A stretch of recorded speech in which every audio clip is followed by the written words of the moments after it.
स्वागत है आपका बी न्यूज नेशन में। मैं हूं आबिद हुसैन शेख। पूरी शिद्दत से अपना कर्तव्य निभाऊंगा, एमएलसी सुनील गौड़ा पाटिल। बीजापुर, बागलकोट, जुड़वा जिलों के एमएलसी बने सुनील गौड़ा पाटिल ने आज एक प्रेस मीट के जरिए दोनों जिलों की जनता को जीत की बधाई और उनका आभार व्यक्त करते हुए कहा कि मंत्री कारजोल ने बीजेपी उम्मीदवार 5000 वोट्स लेकर कांग्रेस को धूल चटाएंगे, इस तरह का बयान दिया था। लेकिन मैं राज्य में तीसरे स्थान पर लीड आकर जीत हासिल की है। उनके 5000 वोट्स कहां गए ये उन्हें ही पता होगा। सरकार हर ग्राम पंचायती को हर साल 50 घर और उनकी तनख्वाह 500 से 1000 हुई है। अब उसे दुगनी करने के लिए मेरा संघर्ष जारी रहेगा। साथ में ग्राम पंचायत में शौचालय जैसे समस्या पर भी सदन में सरकार पर दबाव डालने की बात कही सुनील गौड़ा पाटिल ने। इस मौके पर कांग्रेसी नेता अब्दुल हमीद मुशरीफ, जमीर बख्शी, महिला कांग्रेसी अध्यक्षा विद्या रानी तुंगल, महांतेश बिरादार के अलावा और भी वरिष्ठ पदाधिकारी और कार्यकर्ता रहे मौजूद। ಮೊನ್ನೆ ನಡೆದಂತ ವಿಧಾನ ಪರಿಷತ್ ಚುನಾವಣೆಯ ಒಂದು ಫಲಿತಾಂಶದ ನಂತರ ಒಂದು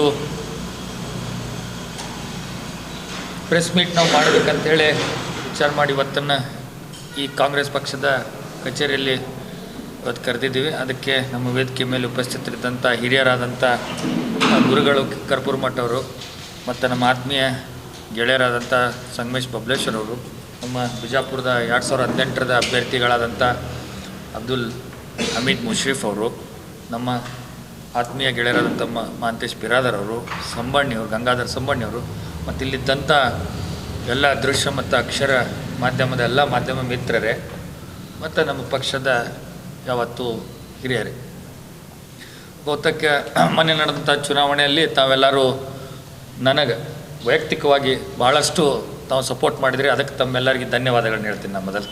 ಯಾಕಂದರೆ ನಾವು ಎಷ್ಟು ಪ್ರೆಸ್ ಮೀಟ್ ಮಾಡಿದ್ವಿ, ಎಲ್ಲೆಲ್ಲಿ ಯಾವ್ಯಾವ ಕಾರ್ಯಕ್ರಮ ಮಾಡಿದ್ವಿ ಅದನ್ನೆಲ್ಲ ತಾವು ಸರಿಯಾಗಿ ಪ್ರಸಾರ ಮಾಡಿ ನನಗೂ ಕೂಡ ತಮ್ಮ ಒಂದು ಸಪೋರ್ಟ್ ಭಾಳ ಮುಖ್ಯವಾದದಿತ್ತು. ಆ ಪ್ರಕಾರ ತಾವು ಕೂಡ ಮಾಡಿದ್ದೀರಿ. ಮೊದಲಿಗೆ ತಮ್ಮೆಲ್ಲರಿಗೆ ಧನ್ಯವಾದಗಳನ್ನ ಹೇಳುತ್ತಾ, ಇವತ್ತು ತಮ್ಮೆಲ್ಲ ಗೊತ್ತಿದ್ದಂಗೆ ಮೊದಲೇ ರೌಂಡ್ನಲ್ಲಿ ನಾನು ಆಯ್ಕೆ ಆದೆ. ಅದು ಅತಿ ಹೆಚ್ಚು ಒಂದು ಮಾರ್ಜಿನ್ನಿಂದ. ಕೆಲವೊಂದು ಎಲ್ಲ ಕಡೆ ತಾವು ಸಭೆ ಸಮಾರಂಭಗಳು ಮಾಡಿದ್ವಿ. 2 ಜಿಲ್ಲೆದಾಗ ನಾನು ಕೂಡ ಮಾಡಿದೆ, ಕೆಲವು ಪಕ್ಷದವರು ಕೂಡ, ಬೇರೆ ಬೇರೆ ಪಕ್ಷದವ್ರು ಕೂಡ ಮಾಡಿದ್ರು. ಇವತ್ತು ನಮ್ಮ ಗ್ರಾಮ ಪಂಚಾಯತಿ ಸದಸ್ಯರು, ನಮ್ಮ ಸ್ಥಳೀಯ ಸಂಸ್ಥೆ ಸದಸ್ಯರಿಗೆ ನಾನು ಮಾಡಿದಂಥ ಕೆಲಸ ಕಾರ್ಯಗಳು ಮತ್ತು ಅವರ ನಿರಂತರವಾಗಿ ಅವ್ರ ಜೊತೆಗಿದ್ದಂಥ ಸಂಪರ್ಕಗಳು, ಇಲ್ಲಿ ಪದೇ ಪದೇ ಇದನ್ನು ನಾನು ಎಲ್ಲ ಕಡೆ ಹೇಳಿದ್ದೆ. ಇದೆಲ್ಲ ಕಾರ್ಯಕ್ರಮ ಮಾಡಿದೆ, 2-3 ಪ್ರೆಸ್ ಮೀಟ್ ಕೂಡ ಮಾಡಿದಾಗ ನಾನು ಹೇಳಿದೆ ಅವ್ರ ಜೊತೆಗೆ ನಾನು ನಿರಂತರವಾಗಿ ಸಂಪರ್ಕ ಇದ್ದಿದ್ದರಿಂದ ಮತ್ತು ಅವರು ಧ್ವನಿಯಾಗಿ ನಾನು ಕೆಲಸ ಮಾಡಿದ್ದೇನೆ ಮತ್ತು ಮಾಡುತ್ತೇನೆ ಅಂಥೇಳಿ ಏನು ಹೇಳಿದ್ದೆ, ಆ ಪ್ರಕಾರ ಅವರು ಕೂಡ ಇವತ್ತು ನನಗೆ ಹೆಚ್ಚಿನ ಮತಗಳನ್ನು ಕೊಟ್ಟು ಇವತ್ತು ಅವರು ಆಯ್ಕೆ ಮಾಡಿದರೆ ಅವರೆಲ್ಲರಿಗೆ ನಾನು ಒಂದು ಕೃತಜ್ಞತೆಗಳನ್ನು ಹೇಳ್ತೀನಿ. ಮತ್ತು ಕೆಲವೊಂದು ಕಡೆ ನಮ್ಮ ಅವಳಿ ಜಿಲ್ಲೆ ಎಲ್ಲ ಕಾರ್ಯಕ್ರಮ ಮಾಡಿದ್ವಿ, ಅಲ್ಲಲ್ಲಿ ಮತಕ್ಷೇತ್ರವಾರು. ಇವತ್ತು ಇಂಡಿಯಲ್ಲಿ ಮಾಡಿದ್ವಿ, ಬಸವನ ಬಾಗೇಡಿ 15 ಮತಕ್ಷೇತ್ರದಲ್ಲಿ, ಆ ವಿಧಾನಸಭಾ ಕ್ಷೇತ್ರದಲ್ಲಿ ಅಲ್ಲಿ ಆ ಶಾಸಕರನ್ನ, ಮಾಜಿ ಶಾಸಕರನ್ನ, ಅಲ್ಲಿಯ ಸ್ಥಳೀಯ ನಮ್ಮ ಬ್ಲಾಕ್ ಅಧ್ಯಕ್ಷರು ಮತ್ತು ನಮ್ಮ ಕಾಂಗ್ರೆಸ್ ಪಕ್ಷದ ಕಾರ್ಯಕರ್ತರು ಎಲ್ಲ ಸೇರಿ ಅಲ್ಲೇ ಕಾರ್ಯಕ್ರಮ ಮಾಡಿ ಸುಮಾರು 90-95% ಅಲ್ಲಿ ಅವರೊಂದು ಯಶಸ್ವಿಯಾಗಿ ಕಾರ್ಯಕ್ರಮ ಮಾಡಿದ್ದಕ್ಕೆ ಅವರೆಲ್ಲರಿಗೆ ಮತ್ತು ನನ್ನ ಚುನಾವಣೆಯಲ್ಲಿ ಭಾಗಿಯಾಗಿ ನನ್ನ ಗೆಲುವಿಗೆ ಅವರು ಏನು ಶ್ರಮ ವಹಿಸಿದ್ದಾರೆ. ಇವತ್ತೆಲ್ಲ ನಮ್ಮ ಪಕ್ಷದ ಶಾಸಕರು, ಮಾಜಿ ಶಾಸಕರು, ಅಭ್ಯರ್ಥಿಗಳು, 2018ರ ಅಭ್ಯರ್ಥಿಗಳು ಮತ್ತು ನಮ್ಮೆಲ್ಲ ಜಿಲ್ಲಾ ಅಧ್ಯಕ್ಷರು, ಇಬ್ಬರು ಬ್ಲಾಕ್ ಅಧ್ಯಕ್ಷರುಗಳು ಮತ್ತೆಲ್ಲ ಕಾರ್ಯಕರ್ತರು ಕೃತಜ್ಞತೆಗಳನ್ನು ಹೇಳುತ್ತೇನೆ. ಇವತ್ತು ಕೆಲವರು ಭಾಷಣದಲ್ಲಿ ಹೇಳ್ತಿದ್ರು, ಇವತ್ತು ನಮ್ಮ ಗೋವಿಂದ ಕಾರಜೋಳ ಸಾಹೇಬರು ಹೇಳಿದ್ರಲ್ಲಿ ಮುಧೋಳದಾಗ ನಮ್ಮ ಪೂಜಾರಿಯವರಿಗೆ 5000 ಮತಗಳಿಂದ ನಾವು ಗೆಲ್ಲಿಸಿಬಿಡ್ತೀವಿ, ಕಾಂಗ್ರೆಸ್ ಪಕ್ಷ ಬಹುತೇಕ 2 ಕ್ಯಾಂಡಿಡೇಟ್ ಹಾಕೋರಿದ್ರು, ಅದನ್ನೇನು ಹಾಕಿದ್ರೆ ಧೂಳಿಪಟ ಆಗಿ ಹೋಗ್ತಿತ್ತು, ಕಾಂಗ್ರೆಸ್ ಮುಕ್ತ ಆಗ್ತಿತ್ತು ಅಂತ ಹೇಳಿ ಇದರಿಂದ ಪೇಪರ್ದಲ್ಲಿ ಕೂಡ ವರದಿಯಾಗಿತ್ತು. ಅವರು ಹೇಳಿದಂಥ ಇದು ಓದಿದೆ ನಾನು. ಬಹುತೇಕ ಕಾರಜೋಳ ಸಾಹೇಬರು 5000 ಓಟ್ ಯಾರಿಗೆ ಹಾಕ್ಸಿದ್ರು ಅಂತ ತಿಳಿಲಿಲ್ಲ, ನಮಗಂತರೂ ಗುರ್ತಾಗಲಿಲ್ಲ. ನಿಮಗೇನರ ಗುರ್ತಿದ್ರೆ ಹೇಳಬೇಕು. BJPಗಂತರೂ ಎಷ್ಟು ಓಟ್ ಬಿದ್ದಿಲ್ಲ. ಮತ್ತು 5000 ಓಟ್ ಹಾಕಿಸ್ತೀವಿ ಅಂದಿದ್ರು ಅವರು. ಮತ್ತು ಯಾವ ಪಕ್ಷಕ್ಕೆ ಹಾಕ್ಸಿದ್ರು, ಎದಕ್ಕೆ ಹಾಕ್ಸಿದ್ರು ಅದು ಅವ್ರನ್ನ ಕೇಳಬೇಕಾಗ್ತದೆ. ಯಾಕಂದ್ರೆ ಇವತ್ತು 7,600 ಮತಗಳು ಓವರಾಲ್ ಎಲ್ಲ ಸೇರಿ. ಅದರಲ್ಲಿ ನನಗೆ 3,500, ಇವತ್ತು 3,200, ಸುಮಾರು ಒಂದು 600 ಓಟ್, ಇವತ್ತು 630 ಓಟು ಇನ್ವ್ಯಾಲಿಡ್ ಆಗಿದ್ದಾವೆ. ಅವು ಕೂಡ ಇವತ್ತು ಅದರಲ್ಲಿ ಬಹುತೇಕ ಹೆಚ್ಚಿನ ಮತಗಳು ನನಗಿದ್ದಿದ್ದಂಥವು. ಯಾಕಂದ್ರೆ ನಾವೆಲ್ಲ ನಮ್ಮ ಪೋಲಿಂಗ್ ಏಜೆಂಟ್ ಚೆಕ್ ಮಾಡಿದಾಗ ಬಹುತೇಕ ಸುಮಾರು 500 ಮೇಲೆ ನನಗಿದ್ದಂಥ ಓಟು ಅವು ಓಟ್ ಹಾಕುವಲ್ಲಿ ಕೆಲವೊಬ್ಬರು ಗೆರೆ ತಳಕ್ಕೆ ತೊಗೊಂಡಿದ್ದು ಅಥವಾ ಗೆರೆ ಅಡ್ಡ ಗೆರೆ ಹೊಡೆದು ಹಿಂಗೇನೋ ಒಂದು ಸ್ವಲ್ಪ ತಪ್ಪಾಗೋದ್ರಿಂದ ಸುಮಾರು 600 ಓಟ್ ನಾನು ಇವತ್ತು ಇನ್ವ್ಯಾಲಿಡ್ ಆಗಿದ್ದಾವೆ. ಮತ್ತು ಬರೋ ದಿನಮಾನಗಳಲ್ಲಿ ನಾನೇನು ಹೇಳಿದ್ದೆ, ನಮ್ಮ ಸ್ಥಳೀಯ ಸಂಸ್ಥೆಗಳಿಗೆ ನಾನು ನಿರಂತರವಾಗಿ ಹೋರಾಟ ಮಾಡ್ತೇನೆ, ಅವ್ರ ಸಂಬಂಧ ನಾನು ಕೆಲಸ ಮಾಡ್ತೇನೆ ಅಂಥೇಳಿ ಆ ನಿಟ್ಟಿನಲ್ಲಿ ಅವರ ಗೌರವಧನ ಇರ್ಬೋದು, ಮತ್ತು ಅವರ ಉಚಿತ ಬಸ್ ಪಾಸ್ ಇರ್ಬೋದು, ಅವರ ಪಿಂಚಣಿ ಇರ್ಬೋದು, ಅವ್ರಿಗೆ ಹೊಸದಾಗಿ ಇವತ್ತು ಬರಬೇಕಾದಂಥ ಮನೆಗಳಿರ್ಬೋದು.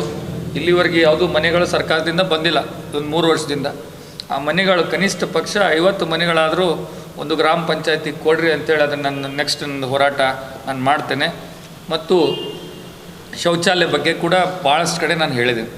ನಾವು ಎಷ್ಟು ಮುಂದೆ ಹೋಗಿದ್ದೀವಿ ಅಷ್ಟೇ ನಾವು ಶೌಚಾಲಯ ವಿಷಯದಾಗ ಹಿಂದದೇವು ಅಂತೇಳಿ. ಟೆಕ್ನಾಲಜಿ ವೈಸ್ ನಾವೆಲ್ಲ ಈಗ ಏನೇನೋ ಮಾಡ್ತೀವೆಲ್ಲ ಹೇಳಿದೆ ನಾನು ಕಳೆದ ಸರಿ. ಭಾಳಷ್ಟು ಮುಂದೆ ಹೋಗಿದ್ದೀವಿ. ಮೊಬೈಲಲ್ಲೇ ಎಲ್ಲ ಇವತ್ತು ಮಾಡುವಂಥ ಸಿನಿಮಾ ನೋಡ್ತೀವಿ, ಆನ್ಲೈನ್ ಶಾಪಿಂಗ್ ಮಾಡ್ತೀವಿ, ಅಭ್ಯಾಸ ಮಾಡ್ತೀವಿ, ಜಗತ್ತನ್ನು ನೋಡ್ತೀವಿ.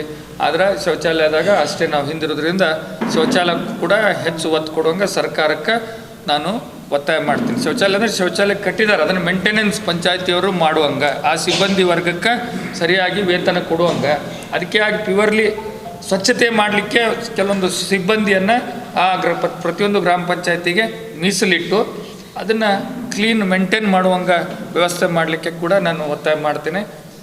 ಮತ್ತು ಮುಖ್ಯವಾದದ್ದು ಸರ್ಕಾರ ಈಗ ಬರುವಂಥ ಮತ್ತು ಅವೆಲ್ಲ ಕೇಳ್ತಾ ಇದ್ವಿ ಕೆಲವೊಂದು ಕಡೆ ಇದು ಒಮಿಕ್ರಾನ್ ಕೋವಿಡ್ ಕೂಡ ಮತ್ತೆ ಜಾಸ್ತಿ ಆಗ್ತಾಯಿದೆ. ಕಳೆದ 2ನೇ ಅಲೆಯಲ್ಲಿ 1ನೇ ಅಲೆ 2ನೇ ಅಲೆಯಲ್ಲಿ ನಮ್ಮೆಲ್ಲ ಗ್ರಾಮ ಪಂಚಾಯತಿಯವರು ಟಾಸ್ಕ್ ಫೋರ್ಸ್ ಆಗಿ ನೇಮಿಸಿ ಸಾಕಷ್ಟು ಕೆಲಸ ಅವರು ಗ್ರಾಮದಾಗ ಮಾಡಿದರು. ಎಲ್ಲ ಚೆಕ್ಕಿಂಗ್ ಮಾಡೋದು, ಯಾರಿಗಾರ ಆರಾಮಿಲ್ಲ ಅಂದ್ರೆ ಅವ್ರಿಗೆ ಆಸ್ಪತ್ರೆಗೆ ಕರ್ಕೊಂಡೋಗಿ ತೋರಿಸೋದು, ಅವರೆಲ್ಲ ವ್ಯಾಕ್ಸಿನೇಷನ್ ಯಾರು ಹಾಕ್ಕೊಂಡಿಲ್ಲ ಅವ್ರು ವ್ಯಾಕ್ಸಿನೇಷನ್ ಹಾಕ್ಸುವಂಥ ಕೆಲಸ ಎಲ್ಲರೂ ಸೇರಿ ಮಾಡಿದರು. ಮುಂದೆ ಕೂಡ ಆ ರೀತಿ ಟಾಸ್ಕ್ ಫೋರ್ಸ್ಗಳನ್ನು ನೇಮಿಸ್ಲಿಕ್ಕೆ ನಾನು 2 ಜಿಲ್ಲೆಯ ನಮ್ಮ ಜಿಲ್ಲಾಧಿಕಾರಿಗಳಿಗೆ ಪತ್ರ ಬರೆದು ಹೀಗೆ ಅಂದರೆ ಇನಿಷಿಯಲಿ ನಾವು ಪ್ರಿಕಾಷನ್ ಈಗಿನಿಂದ ತೊಗೊಂಡ್ರೆ ಅದು ಬರುವಂಥದ್ದು ಕಡಿಮೆ ಆಗ್ತದೆ. ಜಾಸ್ತಿ ಆದಮೇಲೆ ನಾವು ಕಡಿಮೆ ಮಾಡೋಕ್ಕೆ ಹೋದರೆ ಕಷ್ಟ ಆಗ್ತದೆ. ಯಾಕಂದ್ರೆ ಸ್ಲೋಲಿ ಅದು ಗ್ರೋತ್ ಆಗಾಕತ್ತೆ. ತಾವು ನೋಡಿದಿರಿ, ಇವತ್ತು ಮಧ್ಯಮದಲ್ಲಿ ನೋಡಿದೆ ನಾನು. ಮುಂಬೈಯಲ್ಲಿ ಒಂದು 20-22 ಕೇಸಸ್ ಇದೆ. ಸೆಕೆಂಡ್ ಅದು ಬಿಟ್ಟರೆ ಡೆಲ್ಲಿಯಲ್ಲಿ ಆಗಿದೆ, ಬೆಳಗಾಮಲ್ಲಿ ಒಂದು ಕೇಸ್ ಏನೋ ಬಂದಿದೆ ಅಂತ ಹೇಳಿ ನಾನು ಕೇಳಿದ್ದೀನಿ. ನಾವು ಈಗಲಿಂದಲೇ ಎಲ್ಲರೂ ಮುಂಜಾಗ್ರತವಾಗಿ ಆ ಕೋವಿಡ್ ತಡೆಯಲು ಏನೇನು ಕ್ರಮ ತಗೋಬೇಕು ಆ ಕ್ರಮ ತಗೊಳ್ಳುವಂತೆ ನಾನು ನಮ್ಮ ಜಿಲ್ಲಾಧಿಕಾರಿಗಳಿಗೆ ಪತ್ರಗಳನ್ನು ಬರೆದು ನಮ್ಮ ಸ್ಥಳೀಯ ಸಂಸ್ಥೆಯ ಮೂಲಕ ಅದನ್ನು ಸಾಧ್ಯವಾದಷ್ಟು ಚೆಕ್ಕಿಂಗ್ ಮಾಡೋದು. ಯಾರಿಗಾದರೂ ಇನಿಷಿಯಲಿನೇ ಕಂಡುಕೊಂಡ್ರೆ ಅವ್ರನ್ನ ದವಾಖಾನೆಗೆ ತೋರಿಸೋದಾಗಲಿ, ಡಿಸ್ಟೆನ್ಸು ಅಲ್ಲೆಲ್ಲೇ ಗ್ರಾಮದಲ್ಲಿ ಡಿಸ್ಟೆನ್ಸ್ ಮೇಂಟೈನ್ ಮಾಡೋದಾಗಲಿ, ಕೋವಿಡ್ ಪ್ರೋಟೋಕಾಲನ್ನು ಫಾಲೋಅಪ್ ಮಾಡೋಕ್ಕೆ ನಾನು ಅದನ್ನು ಇದು ಮಾಡ್ತೀನಿ. ಮತ್ತು ಇವತ್ತು ಪೇಪರ್ನಲ್ಲಿ ನೋಡಿದೆ, ಮನೆಗಳು ಬಂದಂಥ ಮನೆಗಳೆಲ್ಲ ರದ್ದು ಮಾಡ್ಯಾರ ಅಂತೇಳಿ ವರದಿ ಮಾಡ್ಯಾರ. ಇವತ್ತು ವಿಜಯ ಕರ್ನಾಟಕದಾಗ ಕೊಟ್ಟಿದ್ದಾರೆ. ಇವತ್ತು ನಮ್ಮ ಸೋಮಣ್ಣವರು ಇಲ್ಲ ನಾವು ಮನೆಗಳು ವಸತಿ ಮನೆ ಏನು ಸರ್ಕಾರದಿಂದ ಕೊಡಬೇಕಾಗಿತ್ತು ಅವು ರದ್ದು ಮಾಡಿ ಒಂದು ಮಾತನ್ನು ಕೂಡ ಹೇಳಿದ್ದಾರೆ. ಕಳೆದ ಅದು ತಪ್ಪು. ಯಾಕಂದ್ರೆ ಬಡವರಿಗೆ ಇವತ್ತು ಸಾಕಷ್ಟು ಇನ್ನೂ ಗ್ರಾಮದಾಗ ಮನೆಗಳಿಲ್ಲ, ಪತ್ರೆದಾಗ ಅದಾರ. ಕೆಲವು ಪರಿಸ್ಥಿತಿ ಭಾಳ ಬಡವರು ಕೆಟ್ಟ ಗ್ರಾಮದಾಗ ಹೋದ್ರೆ ನೋಡಿದ್ರೆ ಗೊತ್ತಾಕೈತೆ ನಾವು ಭಾಳ ಕೆಟ್ಟ ಪರಿಸ್ಥಿತಿಯಲ್ಲಿದ್ದಾರೆ. ಅವರಿಗೆ ವಸತಿ ಸಚಿವರು ಸೋಮಣ್ಣವರು ಮತ್ತೆ ಅದೇನಿತ್ತು ಮುಂಚೆ ಮನೆಗಳು ಕೊಡ್ತಿದ್ರು ಆ ಮನೆಗಳು ಮತ್ತೆ ಕೊಡಬೇಕಂಥೇಳಿ ನಾನು ಅವರಿಗೆ ಕೂಡ ಈಗ ನಾಳೆ ಹೋದಂಥ ಇದು ಪತ್ರ ಬರೆದು ಮತ್ತು ಅವ್ರಿಗೆ ಖುದ್ದಾಗಿ ಭೇಟಿಯಾಗಿ ಮನವಿ ಮಾಡ್ತೀನಿ. ಮತ್ತು ಸರ್ಕಾರದಲ್ಲಿ ಕೂಡ ಮಟ್ಟದಲ್ಲಿ ಕೂಡ ನಾನು ಮಾತಾಡ್ತೀನಿ. ಯಾಕಂದ್ರೆ ಮನೆಗಳು ಭಾಳ ಅವಶ್ಯಕತೆ ಓದಿದ್ರಿ. ಕೆಲವು ಶೆಡ್ಡಲ್ಲಿ ಪತ್ರೆಯಲ್ಲಿದೆ ಅವರ ಎತ್ತ ನೋಡಿದ್ರೆ ನಮ್ಗೆ ಭಾಳ ಕೆಟ್ಟ ಅನ್ನಿಸ್ತದೆ. ಯಾಕಂದ್ರೆ ನಾವು ಎಷ್ಟು ಮುಂದೆ ಹೋಗಿವಿ ಅಂದ್ರೆ ಅದೇ ಹೇಳಿದ್ನಲ್ಲ, ಟೆಕ್ನಾಲಜಿ ನೋಡಿದ್ರೆ ಇವತ್ತು ಭಾಳ ಮುಂದೆ ಹೋಗಿವಿ. ಅದ್ರ ಕೆಲವೊಂದು ವಿಷಯದಾಗ ಭಾಳ ಅಷ್ಟೇಯಿಂದದೀವಿ ನಾವು. ಅದಕ್ಕೆ ಸರ್ಕಾರ ಮಾಡಬೇಕು, ಕೆಲಸ ಮಾಡಬೇಕಂಥೇಳಿ ಮತ್ತು ಮೊನ್ನೆ ನಡೆದಂಥ ಚುನಾವಣೆಯಲ್ಲಿ ಎಲ್ಲ ಪಕ್ಷಾತೀತವಾಗಿ ನನಗೆ 2 ಜಿಲ್ಲೆಯಲ್ಲಿ ಎಲ್ಲ ನಾಯಕರು ಮತ್ತು ಎಲ್ಲ ಸ್ಥಳೀಯ ಸಂಸ್ಥೆ ಸದಸ್ಯರು ನನಗೆ ಬೆಂಬಲ ವ್ಯಕ್ತ ಮಾಡಿ ನನ್ನನ್ನು ಮತ್ತೆ ಕಳೆದ ಸರ ಹೆಂಗೆ 2040 ಮತಗಳಿಂದ ಆಯ್ಕೆ ಮಾಡಿ ಕಳಿಸಿದರು ಬೈ ಎಲೆಕ್ಷನ್ನಲ್ಲಿ, ಅದೇ ರೀತಿ ಈ ಸಲ ಕೂಡ ಸುಮಾರು 3200 ಚಿಲ್ಲರೆ ಇವತ್ತು ಮೊದಲೇ ಪ್ರಾಶಸ್ತ್ಯ ಮತಗಳು 3200 ಪ್ಲಸ್ 600 ಮತಗಳು ಇನ್ವ್ಯಾಲಿಡ್ ಆಗಿದಾವೆ, 600 ಮೇಲೆ. ಅದರಲ್ಲಿ ಕೂಡ ಮ್ಯಾಕ್ಸಿಮಮ್ ಅರೌಂಡ್ 90% ನನ್ನೂ ಇದ್ದು, ಯಾಕಂದರೆ ಗೆರಿಕೊರ್ದಾಗ ಅವರು ಸ್ವಲ್ಪ ಇನ್ವ್ಯಾಲಿಡ್ ಆಗಿದಾವೆ. ಇವೆಲ್ಲ ನೋಡಿದರೆ ನಮ್ಮ ಬಿ ಜೆ ಪಿ ಪಕ್ಷಕ್ಕೆ ಸುಮಾರು 2000 ಚಿಲ್ಲರೆ ಓಟ್ ಬಿದ್ದಿದ್ದಾವೆ. ಮಿಕ್ಕಿದ್ದು ಎಲ್ಲ ಕರ್ನಾಟಕದಲ್ಲಿ ಟಾಪ್ 3 ಅಂದರೆ ಟಾಪ್ 3 ಒಳಗೆ ನಂದು ಇವತ್ತು ಅತ್ಯಂತ ಹೆಚ್ಚು ಮತಗಳಿಂದ ನಾನು ಆಯ್ಕೆ ಆಗಿದ್ದೇನೆ. ಅದಕ್ಕೆ ತಮ್ಮೆಲ್ಲರ ಸಹಕಾರ, ಎಲ್ಲರೂ ನನಗೆ ಪರೋಕ್ಷವಾಗಿ ಅಪರೋಕ್ಷವಾಗಿ ಯಾರು ನನಗೆ ಇವತ್ತು ಸಹಾಯ ಮಾಡಿದ್ದಾರೆ ಅವರೆಲ್ಲರಿಗೆ ಧನ್ಯವಾದಗಳನ್ನ ಹೇಳುತ್ತಾ ನನ್ನೊಂದು 2 ಮಾತು ಮುಗಿಸ್ತೀನಿ. ಜೈ ಹಿಂದ್, ಜೈ ಕರ್ನಾಟಕ. ಎಲ್ಲ ಶಾಸಕರಿಗೆ ಹೇಳಿದ್ನಲ್ಲ, ಎಲ್ಲ ಶಾಸಕರು, ಆಮೇಲೆ ಎಲ್ಲ ನಮ್ಮ ಶಾಸಕರುಗಳು ಪಾತ್ರ, ಮಾಜಿ ಶಾಸಕರು ಮಾಡಿದಂಥ ಅಭಿವೃದ್ಧಿ ಕೆಲಸನೂ ಭಾಳಷ್ಟು ಕಡೆ ಅದು ಕೆಲಸ ಮಾಡಿದೆ. ಇವತ್ತು ಈಗೇನು ಬಿ ಜೆ ಪಿ ಸರ್ಕಾರ ಈ ಕಳೆದ 3 ವರ್ಷನಾಗ ಜನರು ನೋಡಿ ಬೇಸತ್ತಾರ.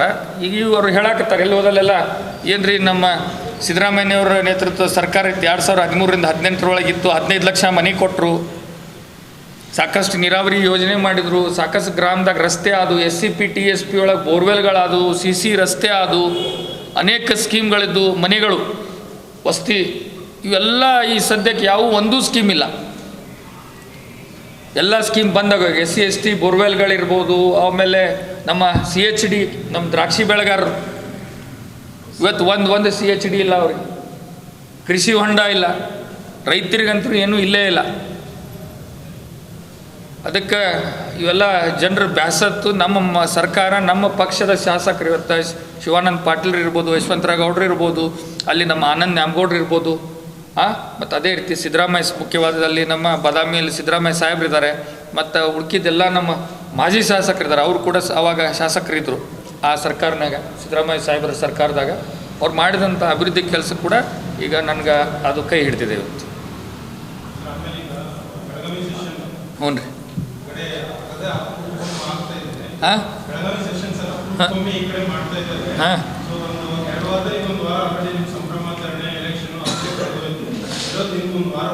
ಹ್ಞೂ ರೀ.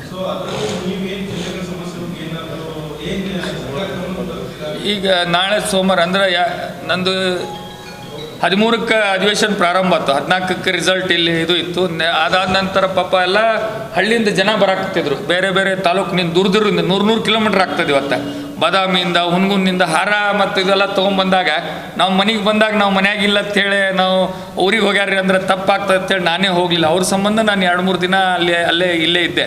ಯಾಕಂದ್ರೆ ಪಾಪ ಗಾಡಿ ಖರ್ಚು ಹಾಕ್ಕೊಂಡು ಹಾರ ಇದೆಲ್ಲ ತೊಗೊಂಡು ಬಂದಿರ್ತಾರೆ. ಅಂಥ ಹೊತ್ತಿನಾಗ ಅವ್ರಿಗೆ ನಿರಾಶೆ ಮಾಡೋದು ಬೇಡ ಅಂಥೇಳಿ ನಾನು ಹೇಳಿದೆ, ನಮ್ಮ ಪಕ್ಷದ ಹಿರಿಯರಿಗೆ ನಾನು ಫೋನ್ ಮಾಡಿ ಹೇಳಿದೆ, ಸರ್ ನನ್ನ ಜನರು ಬರ್ತಿದ್ದಾರೆ, ಯಾರು ನನಗೆ ಮತದಾರರೆಲ್ಲ ಓಟ್ ಹಾಕಿದ್ದಾರೆ ಅವ್ರು ಇಲ್ಲಿ ಬಂದು ನನಗೆ ಭೇಟಿಯಾಗಕ್ಕೆ ಖುದ್ದಾಗಿ ಬರ್ತದೆ, ಅದಕ್ಕೆ ನಾನು ಸೋಮವಾರದಿಂದ ಬರ್ತೀನಿ ಅಂತೇಳಿ ನಾಳೆ ನಾನು ಜಾಯ್ನ್ ಆಗಿ ಈಗಾಗಲೇ ಏನು ಕೆಲವು ಪ್ರಶ್ನೆಗಳಿದಾವೆ. ಇದು ನಿರಂತರ ಓಟ್, ನಾಳೆ ಒಂದು ದಿನ ಕೇಳಿದ್ರೆ ಮುಗಿಯೋದಲ್ಲ, ಇದು ನಾಳೆ ಆಗೋದಲ್ಲ. ಇವು ಎಲ್ಲ ಸಮಸ್ಯೆ ಎಂತ ಹೋದವು ಅಂದ್ರೆ ನಾ 1 ವರ್ಷದಿಂದ ಪ್ರಯತ್ನ ಮಾಡಾಕ್ತೀನಿ.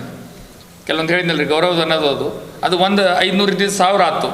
ಈಗ 1000 ಆಗಿದ್ದು 2000 ಮಾಡ್ತೀನಿ ಅಂತ ಸರ್ಕಾರ ಭರವಸೆ ಅವತ್ತೇ ಕೊಡ್ತು. ಅದು ಇನ್ನೂ 2000 ಆದ್ರೂ ಬಿಡುವುದಿಲ್ಲ, ನಾನು 3000 ಆಗ್ಬೇಕದು.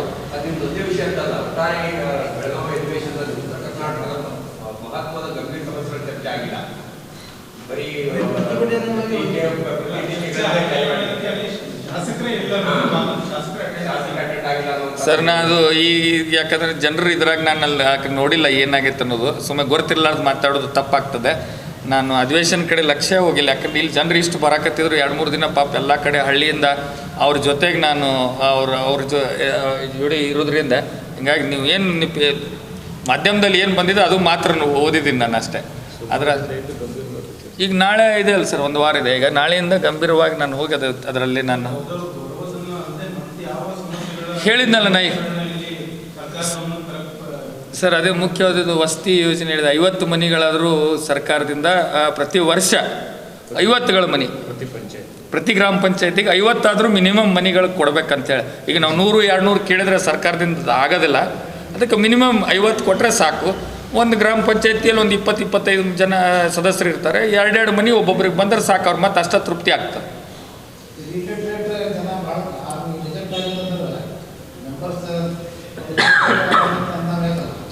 ಇಲ್ಲಿಟ್ರೇಟ್ ಅಂತಲ್ಲ ಸರ್, ಅದೇನೋ ಅಲ್ಲಿ ಒಳಗೆ ಹೋದ ಕೂಡಲೇ ಸ್ವಲ್ಪ ಇನ್ಫ್ಯಾರಿಟಿ ಕಾಂಪ್ಲೆಕ್ಸ್ ಹತ್ತಿರ್ತದೆ. ಈ ಪರೀಕ್ಷೆದಾಗ ನಾವು ಅಭ್ಯಾಸ ಮಾಡಿರ್ತೀವಿ ಭಾಳಷ್ಟು, ಎಲ್ಲ ಬರ್ತಿರ್ತೈತೆ, ನಾವು ಒಳಗೆ ಹೋಗೋಣ ನಾವು ಸ್ವಲ್ಪ ಗಾಬರಿಸಿದಾಗ ಮಾಡ್ತೀವಿ. ಮಾಡಿಲ್ಲ, ಎಲ್ಲ ಸರ್ಕಾರದಿಂದ ಮಾಡಿದ್ದಾರೆ ಸರ್. ಅದಕ್ಕೆ ಟ್ರೈನಿಂಗ್ ಆಗಬೇಕು ಅವ್ರಿಗೆ, ಯಾವ ರೀತಿ ತಪ್ಪಾಗ್ಲಾರ್ದಂಗೆ ಸರಿಯಾಗಿ ಏನು ಗ್ರಾಮ ಪಂಚಾಯತ್ ನಾವು ಚುನಾವಣೆ ಬಂದಾಗ ಅಷ್ಟೇ ಮಾಡ್ತೀವಿ ಇದನ್ನು ಟ್ರೈನಿಂಗ್. ರೆಗ್ಯುಲರ್ ಅವರು ಬೇರೆ ಟ್ರೈನಿಂಗ್ ಇದ್ದಾಗ ಕೂಡ ಇಂಥದ್ದೊಂದು ಅವ್ರಿಗೆ ಟ್ರೈನಿಂಗ್ ಮಾಡುವಂಥ ಒಂದು ವ್ಯವಸ್ಥೆ ನಾನು ನಮ್ಮ ಸರ್ಕಾರದ ಮಟ್ಟದಲ್ಲಿ ನಾನು ಮಾತಾಡ್ತೀನಿ. ಮತ್ತು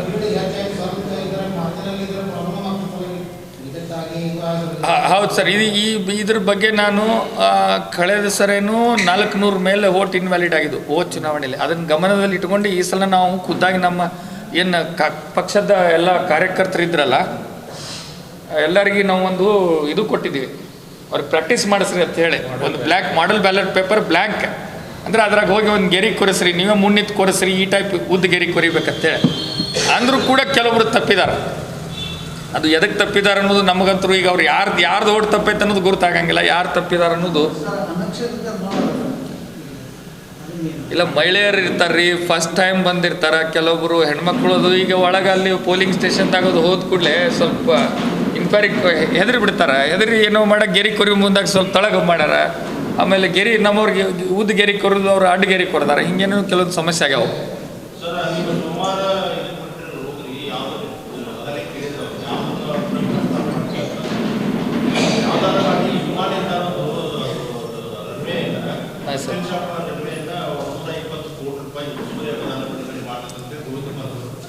ಶೀಘ್ರದಲ್ಲಿ ಮಾಡುತ್ತದೆ, ತ್ವರಿತಗತಿಯಲ್ಲಿ ಮಾಡುತ್ತದೆ, ಬೆಳಗತ್ತೆ ಆಗ್ತಿಲ್ಲ. ಆಮೇಲೆ ಅದು KTR 72 ಇತ್ತು, ಅದನ್ನ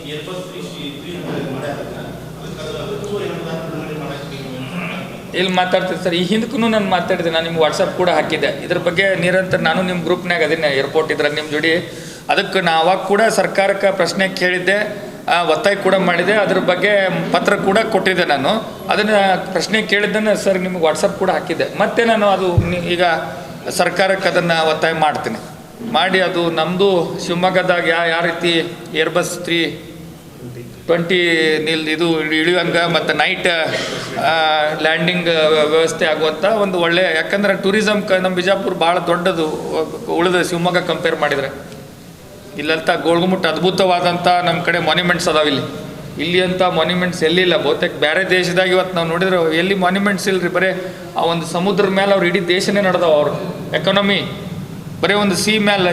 ನಾವು ಹೋಗಿದ್ವಿ ಇವತ್ತು ನ್ಯೂಜಿಲೆಂಡ್ ನೋಡ್ರಿ, ಆಸ್ಟ್ರೇಲಿಯಾ ನೋಡ್ರಿ, ಏನೂ ಇಲ್ಲಿ ಇಂಥ ಒಂದು ಅದ್ಭುತವಾದ ಮಾನ್ಯುಮೆಂಟ್ಸ್ ಅದು ನಮ್ಮ ಬಿಜಾಪುರದಲ್ಲಿ.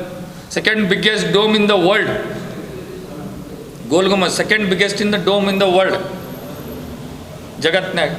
ಇಂಥ ಡೋಮ್ ಎಲ್ಲಿ ಇಷ್ಟು ದೊಡ್ಡದಾದಂಥ ಡೋಮ್ ಮೇಲೆ ಏನಿದೆ ಅಲ್ಲ, ಎಲ್ಲಿ ಇಲ್ಲ. ಸೊ ಇಂಥವೆಲ್ಲ ಮಾನ್ಯುಮೆಂಟ್ಸ್ ಅದಾವೆ. ಇದು ಏರ್ಪೋರ್ಟ್ ಬಿಜಾಪುರಕ್ಕೆ ಯಾವಾಗೂ ಆಗಬೇಕಾಗಿತ್ತು, ಆದರೆ ಏನೋ ನಿಮ್ಮ ದುರ್ದೈವ ಈಗ ಆಗ್ತಾ ಇದೆ. ಅದಕ್ಕೆ ನಾನು ಸರ್ಕಾರಕ್ಕೆ ಒತ್ತಾಯ ಮಾಡ್ತೀನಿ ಮತ್ತು ಪ್ರಯತ್ನ ಮಾಡ್ತೀನಿ ಸರ್.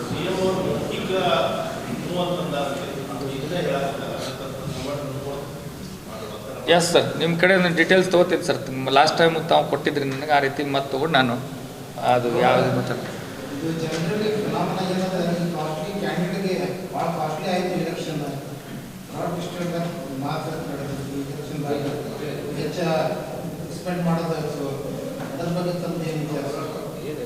ಏನಿಲ್ಲ ಸರ್, ಅದೇನಂತ ಇದು ಎಲ್ಲ ಚುನಾವಣೆ ಅಂದರೆ ಏನು ನಾಮಿನಲ್ ಏನದ ಇದು ಮಾಡ್ತಿರ್ತಾರೆ, ಅದೇನು ಅದ್ರ ಬಗ್ಗೆ ನನಗೆ ಅಷ್ಟು ಬೇರೆ ಕಡೆದ ಮಾಹಿತಿ ಇಲ್ಲ.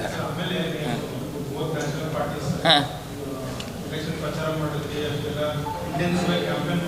ಹ್ಞೂ ಸರ್.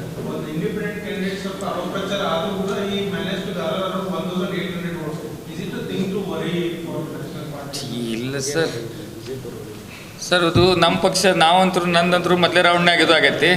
BJP ಅವ್ರಿಗೆ ವರಿ ಇದೆ.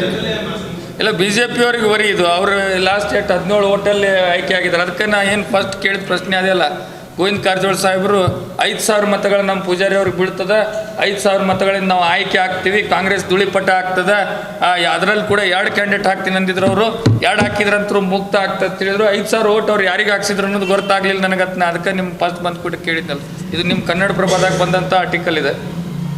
ಇದು ಅವ್ರದ್ದು ಪ್ರಚಾರ ಟೈಮ್ನಾಗ ಹೆಡ್ಡಿಂಗ್ ಬರ್ದಿರಿ ನೀವು, ಪೂಜಾರಿ ಅವರಿಗೆ 5,000 ಮತಗಳಿಂದ ಗೆಲುವು ನಿಶ್ಚಿತ ಅಂತೇಳಿ.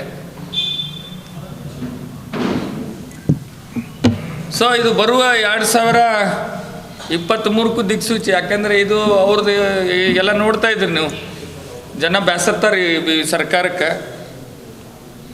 ಎಲ್ಲ ನಮ್ಮ ಜಿಲ್ಲಾ ಈ ಎರಡೂ ಜಿಲ್ಲೆಯಲ್ಲಿ ಈ ಗ್ರಾಮ ಪಂಚಾಯತಿ ಒಳಗಂತೂ ಒಂದು ಕೆಲಸ ಇಲ್ಲ. ಮನೆಗಳ ಬಿಲ್ ಇಲ್ಲ ಸರ್, ಮನೆಗಳ ಬಿಲ್ ಕೊಟ್ಟಿಲ್ಲ. ಪಾಪ ಅರ್ಧಂಬರ್ಧ ಏನೋ ಸಾಲ ಮಾಡಿ ಬಡವರು ಕಟ್ಕೊಂಡಾರ. ಅಲ್ಲಿಂದ ನಾವು ಸೇವಿಂಗ್ಸ್ ದುಡ್ಡಿಂದ ಮನೆ ಕಟ್ಕೊಂಡಾರ. ಕಟ್ಟಿ ಆದಮೇಲೆ GPS ಮಾಡಿ ಅವ್ರಿಗೆ ಬಿಲ್ ಕೊಟ್ಟಿಲ್ಲ. ಒಂದೊಂದು ಲಿಂಟಲ್ ಲೆವೆಲ್ ಅದಾವು, ಸ್ಲ್ಯಾಬ್ ಲೆವೆಲ್ ಅದಾವು, ಸಾಕಷ್ಟು ಮನೆಗಳು. ಹೊಸವರು ಬಿಡ್ರಿ, ಹಳಿ ಮನೆಗಳ ಬಿಲ್ ಅವು ಎಲ್ಲಿದ್ದು ಬಡ್ಡಿ ಹೆಂಗೆ ತಂದಿರ್ತಾರೆ. ಪಾಪ ಹೆಣ್ಮಕ್ಳು ಇವತ್ತು ಮನ್ಯಾಗ ಯಾರೂ ಇರಂಗಿಲ್ಲ, ವಯಸ್ಸಾದವ್ರು ಇರ್ತಾರೆ. ಅವ್ರು ಏನೋ ಒಂದು ಮನೆ ಇಲ್ಲ ಅಂತೇಳಿ ಸರ್ಕಾರದಿಂದ ಕೊಟ್ಟಾರ ಅಂತ ಕೂಡಲೇ ಕಟ್ಕೊಂಡಿರ್ತಾರೆ ಇವ್ರ ಕಡೆ ಸಾಲ ಮಾಡಿ. ಮತ್ತೀಗ ಅದು ದುಡ್ಡು ಮನೆ ಈ ಕಡೆ ಅದು ಸಾಲದ ಇದೂ ಮನಿನೂ ಇಲ್ಲ, ರೊಕ್ಕೂ ಇಲ್ಲ ಅಂದಾಗ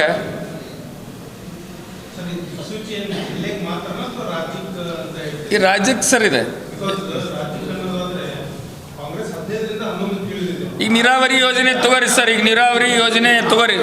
ಅಲ್ಲ, ನೀರಾವರಿ ಯೋಜನೆ ತಗೋರಿ. ಈಗ 2013ರಿಂದ 2018 ಏನು ನೀರಾವರಿ ಯೋಜನೆ ಅದು ಸಿದ್ದರಾಮಯ್ಯ ಸಾಹೇಬ್ರ ಸರ್ಕಾರ ಇದ್ದಾಗ ನಮ್ಮ ಬಿಜಾಪುರ, ಬಾಗಲಕೋಟೆ, ಉತ್ತರ ಕರ್ನಾಟಕ ಇವತ್ತು ಯಾವ್ದಾವ ಹೇಳ್ರಪ್ಪ, ಒಂದು ಯಾವುದ್ರೆ ಹೊಸ ಯೋಜನೆ ಹೇಳ್ರಿ ನೋಡೋಣ. ನೀರಾವರಿ ಯೋಜನೆ ಯಾವುದ್ರಿ? You tell me one lift irrigation. ಹಾಂ, 1 ಕಿಲೋಮೀಟ್ರ್ ಇಲ್ಲ. ಹಳಿ ಕೆಲಸ ಇನ್ನೂ ಮಾಡಕತ್ತಾರ್ರಿ. ಅವೇ ಈಗ ಅವಾಗ ಸ್ಯಾಂಕ್ಷನ್ ಆಗಿದ್ದು ವರ್ಕ್ ಈಗ ಅವೆಲ್ಲ ಟೆಂಡರ್ ಆಗಿ ಕೆಲಸ ನಡೆದಾವು. ಹೊಸ ಲಿಫ್ಟ್ ಇರಿಗೇಷನ್ ಇಂಥದ್ದು ಒಂದು ನಾವು ಮಾಡಿವನ್ನು ತೋರಿಸ್ಬಿಡ್ರಿ. ನೀರಾವರಿ ಯೋಜನೆ ಯಾವುದೊಂದು ಕೆರೆ ತುಂಬಿಸವನ್ನು ತೋರಿಸ್ಬಿಡ್ರಿ. ಹೇಳ್ತಾರೆ, ಹೇಳೋದೇನದು ಭಾಳದ ಮಾತು ಕೇಳಿದ್ರೆ ಏನು ಹೇಳ್ತಾರೆ, ನಮ್ಮ ಸರ್ಕಾರದಾಗ ಸ್ಯಾಲ್ರಿ ಕೊಡೋಕೆ ರೊಕ್ಕ ಇಲ್ಲ ಅಂತ ಹೇಳ್ತಾರೆ. ನೀರಾವರಿ ಇಲಾಖೆದಾಗ ರೊಕ್ಕ ಖಾಲಿ ಆಗೈತೆ. ಮತ್ತು ಡಬಲ್ ಇಂಜಿನ್ ಸರ್ಕಾರ, ಮ್ಯಾಲೂ ತವ್ರದೇ ತಳಗೋ ಅವ್ರದೇ. ಮತ್ತು ರೊಕ್ಕ ಯಾರು ಕೊಡ್ಬೇಕೇನೇನು? ಬೇರೆ ಅಮೇರಿಕಾದವ್ರು ಕೊಡ್ಬೇಕಾ ಇವರಿಗೆ? ಇವ್ರ ಮತ್ತು ಸೆಂಟ್ರಲ್ದವರೇ ಕೊಡಬೇಕಲ್ಲ. 22 MP ಅಲ್ರಿ ಸರ್ ನಮ್ಮಲ್ಲಿ, ನಮ್ಮ ರಾಜ್ಯದಾಗ 25 ಅಲ್ಲ, 24 MP. ಅವ್ರು ಮನಸ್ಸು ಮಾಡಿದ್ರೆ ಏನದ ರೀ, ಮ್ಯಾಲೆ ಸ್ವಲ್ಪ ಪ್ರೆಷರ್ ಹಾಕಿರಿ. ಕರ್ನಾಟಕ ರಾಜ್ಯದವರು ಬೇಕಾದ್ರೆ ರೊಕ್ಕ ತರ್ಬೋದು, ಬೇಕಾದ್ ಮಾಡ್ಬೋದು.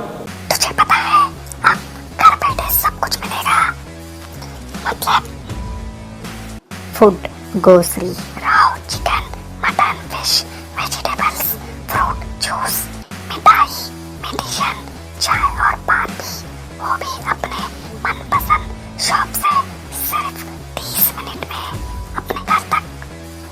अरे वाह, मैं तो अभी ऑर्डर करती हूँ। क्या बताया? ऐप का नाम बिगोस। तुम इस ऐप के बारे में किसी को मत बताना। सुना आपने? किसी को मत बताना।